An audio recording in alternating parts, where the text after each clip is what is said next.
Hola, hola a todos mis niños del sexto básico. Espero que se encuentren muy bien en sus casas, junto a sus familias, como siempre. Bien, la clase pasada nosotros habíamos hablado de algunos elementos del lenguaje, ¿cierto? Habíamos hablado de los elementos del lenguaje figurado. Más que nada le habíamos dado harto énfasis a lo que era la aliteración, la metáfora, la comparación, ¿verdad? Y la personificación. También habíamos visto primeramente todos los elementos dentro de lo que era el género lírico, ¿verdad? Para dar una breve reseña de eso, como lo era, por ejemplo, poema, oda, canciones, baladas, las cuales tenían un compuesto de versos y estrofas, y dentro de ellas tenían rimas asonantes y consonantes, ¿cierto? Y un lenguaje figurado. Hoy día nos vamos a enfocar más que nada en lo que es el lenguaje figurado y explicar el porqué de este, ¿ya? El por qué es tan importante poder utilizar el lenguaje figurado para poder transmitir distintos sentimientos y emociones dentro del poema, ¿ya? Entonces, enfoquémonos en la clase de hoy. El objetivo de aprendizaje de hoy es reconocer la expresión de sentimientos dentro del lenguaje. Por eso el título. Bien, primero que todo quiero que lean los siguientes textos, el texto A y el texto B, y que me digan ustedes cuál es la poesía. Texto A dice, vestido de cola, prenda de vestir que cubre todo el cuerpo y que lleva una extensión larga en la parte de atrás, como el vestido de la Elsa de Frozen que están viendo ahí en la imagen, ¿cierto? Eso sería un vestido de cola. Texto B, en mi vestido de cola llevo la espuma del mar. Bien, en primer lugar, el texto A está describiendo un vestido, ¿cierto? Está dando una descripción objetiva. Recuerden que la objetividad quiere decir que yo estoy dando una mención respecto a algo que es comprobable, ¿ya? De una forma, bueno, ahí como dice, se está utilizando un lenguaje bastante común, como cuando ustedes tienen un diálogo con su amigo cualquier día y le está contando sobre su vida, ¿verdad? Usted le cuenta de forma objetiva qué fue lo que vio, lo que sucedió, eh, dónde estuvo, etcétera. En cambio, en el texto B se está hablando del vestido de cola, pero con otro significado, ¿ya? ¿Qué tipo de significado le están dando a esto? Primero están diciendo que el vestido de cola es blanco. ¿Por qué? ¿Cómo puede deducir que era blanco? Porque me están diciendo que era como la espuma del mar, ¿verdad? ¿Y de qué color es la espuma del mar? Blanca. Por lo tanto, lo que yo tengo que hacer es deducir. Quiere decir, a través de las pistas yo tengo que adivinar cuál es el resultado, qué es lo que me están queriendo decir, ¿cierto? Como cuando un amigo a mí me tira una indirecta, ¿verdad? Me dice una indirecta y yo no entiendo muy bien lo que me está diciendo y tengo que pensarlo 2, 3, 4, hasta 5 veces para poder entender. Tengo que deducirlo, ¿verdad? Por otro lado, me dice además de que es como la espuma del mar y es blanca, yo podría decir que, no sé, pues un vestido frondoso como la espuma, etcétera. O sea, yo puedo sacar muchas deducciones desde ahí, ¿ya? Van entendiendo un poco, ¿cierto? ¿Cuál es la diferencia entonces entre lo que sería un texto normal y lo que sería un texto con lenguaje poético, ¿verdad? No es lo mismo. Una tiene una objetividad, ¿cierto? Que es información que yo puedo comprobar. Y por otro lado, tenemos otra que solamente quiere embellecer el texto sin importar si se añaden aquí elementos fantasiosos que nos podrían confundir. Eso ya es tarea de cada lector, el poder dilucidar qué es lo que me están tratando de decir dentro de este poema. Bien, continuamos. A partir de esto, entonces, yo puedo hablar de un lenguaje poético. Ya descubrimos que había un lenguaje poético dentro del texto, ¿ya? Primero que todo, la poesía o el género lírico, chiquillos, agrupa poemas que se expresan de forma creativa y personal, ¿ya? Como por ejemplo una vivencia, una experiencia, sentimientos o emociones del poema. O sea, yo la otra vez le había dicho que el poema era netamente para transmitir estos sentimientos, emociones o experiencias, ¿ya? Y para eso entonces es que vamos a usar el poema de forma diferente. ¿ya? El lenguaje del poema es muy diferente a la forma habitual de la que lo utilizamos. Este tipo de lenguaje se llama lenguaje figurado o lenguaje poético, ¿ya? Y dentro de esto es donde vamos a utilizar los recursos como la metáfora, la hipérbole, la comparación, la personificación, etcétera. Todo esto sea para embellecer nuestro poema. ¿Ya? Les vuelvo a repetir, independientemente de que este quede más confuso y vamos a tener que empezar a averiguar qué es lo que nos están tratando de decir. El objetivo es embellecer nuestro poema, ¿ya? Y darle un lenguaje poético. Ok, acá tenemos un recuadro con una diferencia entre el lenguaje cotidiano y el lenguaje poético, ¿ya? Primero que todo, dice el lenguaje cotidiano usa nombres que diariamente le damos a las cosas. Un lenguaje muy común y cotidiano. Por ejemplo, las nubes son masas de vapor suspendidas en la atmósfera. Cuando yo estoy en clases de ciencias naturales y me definen qué son las nubes, ¿verdad?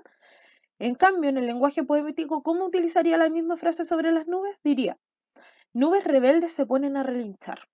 Oh, imagínense, están diciendo que las nubes son rebeldes, tienen un comportamiento humano, ¿verdad? Las estoy personificando, ¿ya? Y se ponen a relinchar, así como que están reclamando, ¿verdad? Entonces dice, el lenguaje poético combina las palabras de uso común de tal manera que no llama a las cosas animales o seres como lo hacemos en la vida diaria, sino que utiliza un lenguaje figurado. Aquí es donde voy a utilizar todos esos elementos que habíamos visto en la clase pasada, ¿ya? Cuando yo quiero transformar algo común y corriente, cotidiano, en algo poético, hermoso y lo quiero embellecer, voy a utilizar estos recursos que habíamos aprendido. En segundo lugar, dice que el lenguaje cotidiano tiene un significado único. O sea, lo que a mí me están diciendo es eso y nada más. No hay interpretaciones, no hay segundas partes. ¿Ya? Es como cuando el pololo le dice a la polola, ¿sabes qué? Yo quiero terminar contigo. O sea, se entendió súper bien el mensaje. El mensaje fue directo y fue claro. Yo quiero terminar mi relación contigo y no quiero estar más. Listo. ¿Ya? Y en base a eso se toma una decisión. Pero poéticamente sería muy diferente decir, ay, es que sabes que no eres tú, soy yo. ¿Verdad? Ahí ya tendríamos que entrar a interpretar lo que esa persona me está diciendo, porque si alguien me dice no eres tú, soy yo me puedo imaginar un montón de cosas. A todo esto, no eres tú, soy yo, es una frase típica que se usa de forma humorística dentro de las terminaciones de relación, ¿ya? Porque una vez apareció en un comercial donde el pololo le dice a la polola, ay, mira, es que no eres tú, soy yo, y no hallaba cómo decirle que quería terminar. Entonces es una frase muy común que se utiliza. Pero, como pueden darse cuenta, tiene lenguaje figurado. Por ende, volvemos a lo mismo. Ahí ya la pareja tendría que empezar a interpretar, empezar a dar algún tipo de interpretación a esto, empezar a imaginar qué le trataron de decir, tratar de dilucidar qué es lo que le estaban diciendo. ¿Ya? En cambio, si se lo dicen de forma directa, le va a doler más, pero le va a quedar súper claro el mensaje. Entonces, si me están preguntando, profesora, entonces el lenguaje poético es un poco confuso, ¿no es tan claro? Por supuesto que sí, es un poco confuso, no es tan claro y es muy necesario interpretarlo y para eso ustedes tienen que conocer todos los elementos que hemos estado aprendiendo. Bien, continuamos. Otro elemento importante dentro del lenguaje cotidiano, que es el que está en la parte de acá, ¿cierto? Es que lo más importante es comunicar un mensaje de acuerdo al contexto y a una situación determinada. Por ejemplo, la ventana es la abertura más o menos elevada sobre el suelo que se deja entre una pared para dar luz y ventilación. ¿Qué estoy haciendo aquí? Estoy dando un mensaje, ¿cierto? De acuerdo a lo que me están solicitando en el contexto. O sea, si yo me encuentro en una situación, yo no digo algo que se pueda malinterpretar, sino que trato de ser lo más claro y lo más conciso respecto a lo que estoy comunicando. En cambio, en el lenguaje poético dice, importa la manera en que se utiliza el lenguaje y el uso de los recursos como rimas, sonidos, pausas. O sea, acá no me están pidiendo que yo sea preciso y conciso con mi mensaje, sino que si es necesario tomarme alguna pausa para que quede más bello el mensaje, agregar rimas, ¿cierto? Y etcétera, lo tengo que hacer. Ejemplo, ventanas de maravillas sobre escondidos lugares y el sendero de las hadas y el camino de los ángeles, ¿ya? O sea, de ahí yo puedo interpretar que también, pues que había mucha luz, mucha iluminación, porque había una ventana, qué sé yo, pero tengo que empezar a interpretarlo. Y por último, las personas que escuchan o leen mensajes cotidianos saben su significado, ya lo que les estaba diciendo yo respecto al novio y a la novia que se daban este mensaje de terminar la relación. eh, yo inmediatamente sé cuál es el mensaje que me está dando, versus si pone a darle rodeos a la situación y me dice un montón de metáforas que yo no entiendo, ¿ya? En el ejemplo número 1 dice, construye la ventana de 1 metro cuadrado. La ventana mide 1 metro en cada lado. Listo, le responde ella. En cambio, en el lenguaje poético, las personas que escuchan o leen poesía le dan su propio sentido al mensaje de acuerdo a sus experiencias previas. ¿Ya? Acá cada uno le va a dar, miren lo que dice aquí, súper interesante. Cada uno interpreta el poema de una forma distinta de acuerdo a lo que cada uno ha vivido. ¿Ya? Aquí va a ser súper importante qué experiencia ha tenido cada uno en la vida. ¿Ok? Entonces ella le dice, ventanas de maravilla sobre escondidos lugares, el sendero de las hadas y el camino de los ángeles. Y él que está pensando, la ventana es como mi lugar favorito, donde entran mis personajes, la imaginación. ¿Ven? ¿Y qué les había dicho yo? Les había dicho algo así como que había mucha luz, porque yo me imagino a los ángeles irradiando luz. ¿Se dan cuenta? O sea, cada uno lo interpreta de una manera distinta. Lo importante es tratar de acercarnos lo más posible a lo que realmente nos están tratando de decir. ¿Ya? Continuemos entonces. Aquí hay un ejemplo, ¿ya? Y yo quiero que lo leamos porque a continuación vamos a utilizar este ejemplo para todas las especificaciones que yo les voy a entregar. Este poema se llama Sol de invierno y es de Antonio Machado. Dice así, es mediodía, un parque, invierno, blancas sendas, simétricos montículos y ramas esqueléticas. Bajo el invernadero, naranjos en madera, y en su tonel, pintado de verde, la palmera. Un viejecillo dice, para su capa vieja, el sol está hermosura de sol, los niños juegan. El agua de la fuente resbala, corre y sueña, lamiendo casi muda la verdinosa piedra.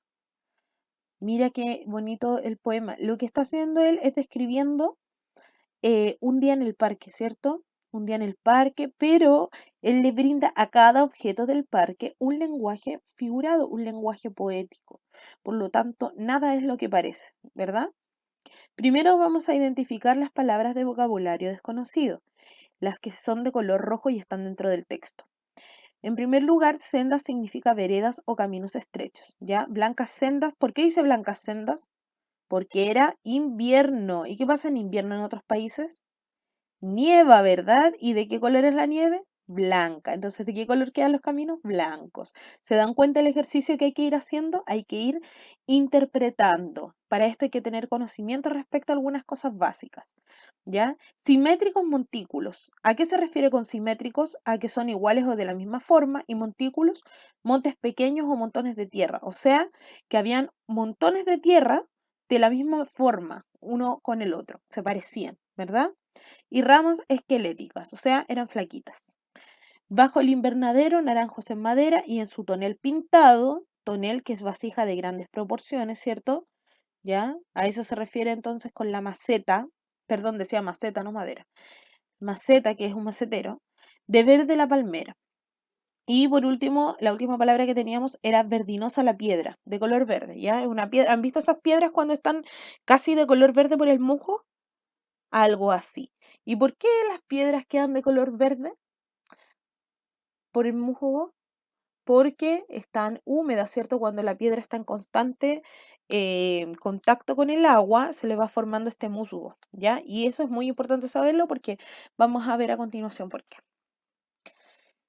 Entonces, dentro del lenguaje, este lenguaje del poema va a tener un significado connotativo. ¿Qué quiere decir esto? Que el lenguaje poético va a emplear palabras con este significado, ¿ya? Que es connotativo, y connotativo significa que no solamente me van a dar información, sino que también me van a transmitir las sensaciones y los sentimientos. Eso quiere decir connotativo, ¿ya?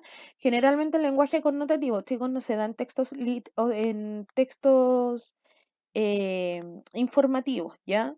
Sino que en textos literarios. Recuerden que los textos literarios yo puedo ocupar el lenguaje que yo quiera, sin embargo, en un texto informativo yo tengo que ser clara, precisa y concisa, verídica, objetiva, ¿cierto? Tengo que dar toda la información fidedigna que a mí me están entregando. Estoy hablando de en los textos informativos como la noticia. En cambio, en un texto narrativo, en un texto literario, yo me puedo dar la libertad, ¿cierto?, de embellecer mi texto. Por lo tanto, a eso se refiere el lenguaje connotativo, a transmitir estos sentimientos y emociones a través de un lenguaje modificado, embellecido, ¿verdad? Que es distinto al que nosotros asignamos comúnmente a las cosas que hablamos. Por ejemplo, yo les decía anteriormente esto de las piedras porque en el verbo lamer, ya, que es el que estaba en el poema anterior, miren, observémoslo. Ahí dice, el agua de la fuente resbala, corre y sueña, lamiendo casi muda la verdinosa piedra. Lamiendo. ¿Cuál es el verbo de lamiendo? Lamer, ¿cierto? Entonces, con ese verbo, cuando dijo lamiendo casi muda, no se estaba refiriendo a lamer de pasar la lengua por algún tipo de superficie. No, no se estaba refiriendo a eso, sino que se estaba refiriendo al roce del agua con las piedras, ¿cierto? Por eso decía lamiendo, volvamos de nuevo, lamiendo casi muda la verdinosa piedra. ¿Quién estaba lamiendo la verdinosa piedra? El agua. ¿Y por qué esa piedra estaba verdinosa? Lo podemos sacar como conclusión. Porque estaba húmeda y se le formó musgo, ¿verdad? Entonces ahí tenemos un ejemplo.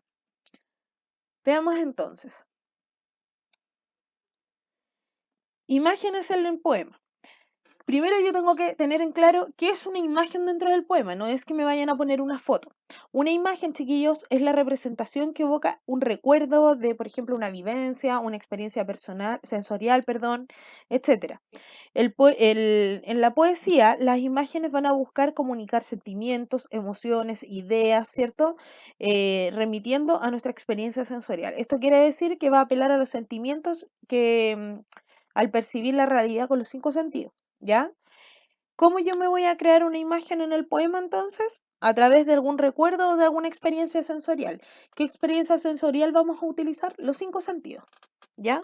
Yo la otra vez le decía que utilizábamos los sentidos no valga la redundancia, no en el sentido de lamer el poema ni los elementos del poema, ni mucho menos, pero dentro de este sí se está evocando a nuestros sentidos y mencionan varias acciones que nosotros podemos hacer con ellos, ¿ya? Por ejemplo, chuta, aquí me falló la táctica, era otra la cosa que yo tenía que hacer, pero ya está hecha, perdón. Acá la idea era que ustedes fueran adivinando, pero parece que algo me salió mal. Bien, no importa. Acá yo lo que hice fue montar imágenes, ¿cierto?, con partes del poema. Y estas partes del poema están subrayadas, ¿ya?, en en ciertas acciones o sustantivos, ¿ya? Por ejemplo, la primera dice para tus manos suaves, que es un fragmento del poema 5 de Pablo Neruda. La segunda dice es un olor a caballo mojado, que es un fragmento de un poema de Gonzalo Rojas que se llama Carbón. Y lo que está destacado es lo que ustedes van a tener que interpretar, ¿ya? Y así sucesivamente. ¿Qué es lo que van a tener que interpretar? Van a tener que interpretar a qué sentido de los 5 sentidos, ya sea vista, oído, tacto, olfato y gusto, se está apelando. ¿Ya? Yo anteriormente les dije que el poema tenía un lenguaje connotativo, ¿cierto? O sea, una intención connotativa, ¿verdad? Y que esta intención connotativa apelaba a que nosotros asignáramos, por ejemplo, una imagen, ¿cierto? Un sentimiento, una experiencia sensorial. ¿Ya? Entonces lo que vamos a hacer nosotros es asignar una experiencia sensorial. Vamos a ver en los siguientes fragmentos cuál de los 5 sentidos se está utilizando dentro del fragmento. ¿Ya? Entonces, en el primero, para tus manos suaves. ¿Cuál es el sentido que se está utilizando entonces? El tacto, ¿cierto? Porque ¿cómo yo puedo tocar la suavidad de las manos? O sea, perdón, lo dije. ¿Cómo puedo sentir la suavidad de las manos? A través del tacto, ¿verdad? No con la lengua, ni con los ojos, ni con el oído, ni nada. Siguiente ejemplo. Es un olor a caballo mojado. ¿Qué sentido me permite sentir el olor a caballo mojado? el olfato. Muy bien. Lamiendo, casi muda, la verdinosa piedra. ¿Qué sentido me permite lamer? El gusto. Blancas sendas.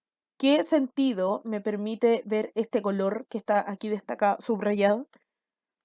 La vista, muy bien. Y por último, lamiendo casi muda la verdinosa piedra, casi muda. ¿Con qué sentido yo podría percibir que una persona es casi muda? Con el oído, perfecto. Esto es literal, ¿ya? Esto es literal y estas son las imágenes que yo tengo dentro de un poema, em, que son los 5 sentidos.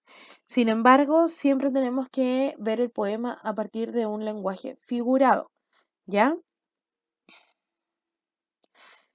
En el poema también podemos encontrar un temple de ánimo. ¿A qué me refiero yo con temple de ánimo?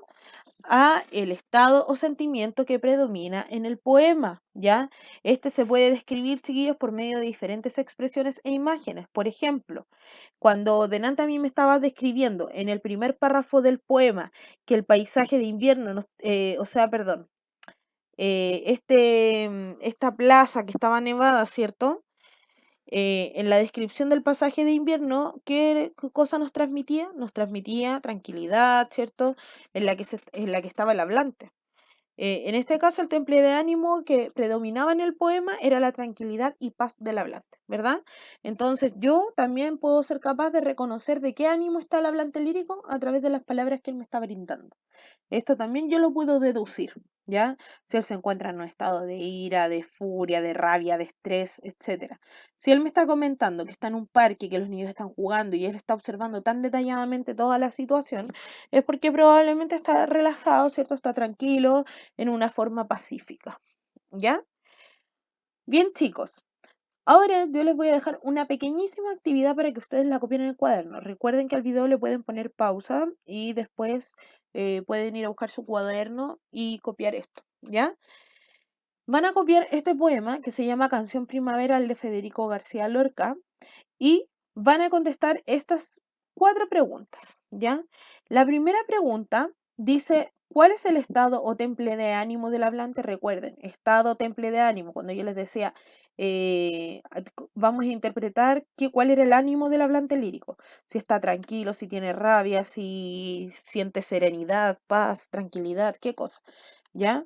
Entonces ustedes tienen que averiguar a través de este poema cuál es el temple de ánimo del hablante. Y una segunda pregunta para la número 1. ¿Qué palabras o frases del poema te permitieron dilucidar cuál era el temple de ánimo? ¿Ya? Determinar. O sea, tú me vas a decir, por ejemplo, profesora, el temple de ánimo del hablante era tranquilidad, ¿ya? ¿Y cómo supiste que era tranquilidad? Porque a través de estas palabras me estaba demostrando que él estaba tranquilo, por ejemplo, ¿ya? Porque cuando uno está en esta situación, uno generalmente se encuentra en armonía, por dar un ejemplo, ¿ya? Número 2. ¿Qué imagen visual te evocaba el poema? O sea, que me tienen que decir qué se imaginaban ustedes a través del poema. Una plaza, un parque, y me lo describen así, pero con lujo de detalle. Número 3. ¿Cuál de los siguientes sentimientos expresó el hablante lírico en este poema? Nostalgia, B, alegría, C, tristeza o D, admiración. Encierran en un círculo la respuesta correcta. Y por último, número 4. ¿A qué sentido aluden los siguientes versos? Estos que están aquí. Un silencio hecho pedazos y el otro verso es por risas de plata nueva. ¿Qué sentido alude? Ojo, sentido. Vista, tacto, oído, olfato. ¿Cuál? ¿Cuál de los 5 sentidos se está utilizando en este verso y en este otro verso? Un silencio hecho pedazos, fácil, po, y por risas de plata nueva. Bien, ¿cómo lo supiste? Me explican ahí cómo llegaron a la conclusión de qué sentido se estaba utilizando en cada uno. Ya chicos, esa sería la clase de hoy. Nos vemos en una próxima ocasión y después recuerden, con calma me mandan eh, la foto de esta actividad a mi correo, ¿ya? De trabajo. Que estén muy bien y nos vemos en la próxima.